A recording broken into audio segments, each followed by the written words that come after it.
শীতকাল কিন্তু আমাদের সকলের প্রিয় একটা ঋতু, আর এই শীতকালেই আমরা কিন্তু একটু ফাঁকিবাজ হয়ে পড়ি। যেমন এই শীতের সত্যি সকালে ঘুম থেকে উঠতে একটু লেট করে ফেলি, কিন্তু লেট করে উঠলে কি হবে, লাঞ্চটা তো ঠিক টাইমে করতেই হবে। আর সেই জন্যই আমি তৈরি করেছি চিকেন জাফরানি পোলাও। যদিও এই পোলাওয়ের নামকরণের দায়িত্ব কিন্তু আমার বড়মশাইয়ের। কথায় আছে না, ঘ্রাণী অর্ধভোজন, আর সেই সুগন্ধেই তিনি নামকরণ করে ফেললেন চিকেন জাফরানি পোলাও। যাকগে, এবার রান্নাতে ফেরা যাক। চিকেন জাফরানি পোলাও বানানোর জন্য আমি প্রথমে চিকেনটাকে একটু আদা রসুন কাঁচা লঙ্কা বাটা, লবণ আর একটু কেশর ভেজানো দুধ দিয়ে 15 মিনিটের জন্য কুক করে নিয়েছি। সরি, আমি এটা ক্যাপচার করতে একদম ভুলে গেছি। এরপর আমি একটি কড়াইতে কিছুটা পরিমাণে তেল গরম করে তার মধ্যে আদা রসুন কাঁচা লঙ্কা বাটা আর কিছুটা পরিমাণে কাশ্মীরি চিলি পাউডার দিয়ে ওই বয়েল চিকেনগুলোকে হালকা করে গোল্ডেন ব্রাউন করে ভেজে নিয়েছি।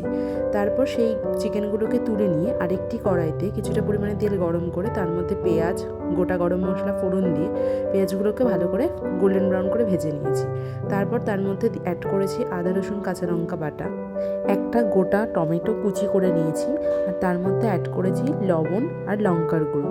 তারপর কিছুটা পরিমাণে ক্যাপসিকাম কুচিও অ্যাড করেছি, দিয়ে ওগুলোকে ভালো করে নাড়িয়ে ভালো করে যখন মশলা থেকে তেল ছেড়ে আসবে তখন ওর মধ্যে কিছুটা পরিমাণে ভেজানো চাল অ্যাড করেছি, করে ভালো করে নাড়িয়ে তার মধ্যে অ্যাড করেছি তন্দুরি মশলা।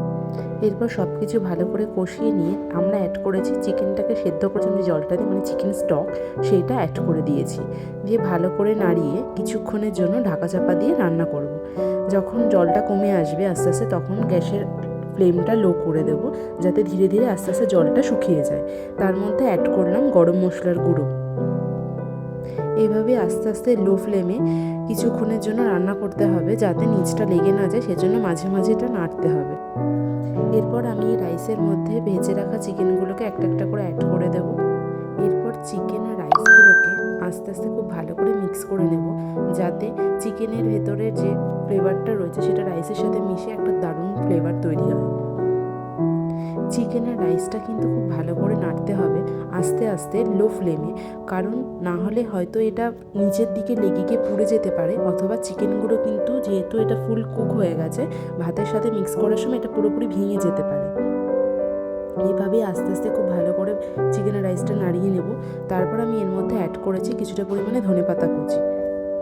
ব্যাস, এবারেই তৈরি হয়ে গেল আমাদের গরম গরম চিকেন জাফরানি পোলাও, যেটা আমি সুন্দরভাবে একটা কাঁসারের থালাতে পরিবেশন করেছি কিছুটা পরিমাণে পেঁয়াজের সাথে।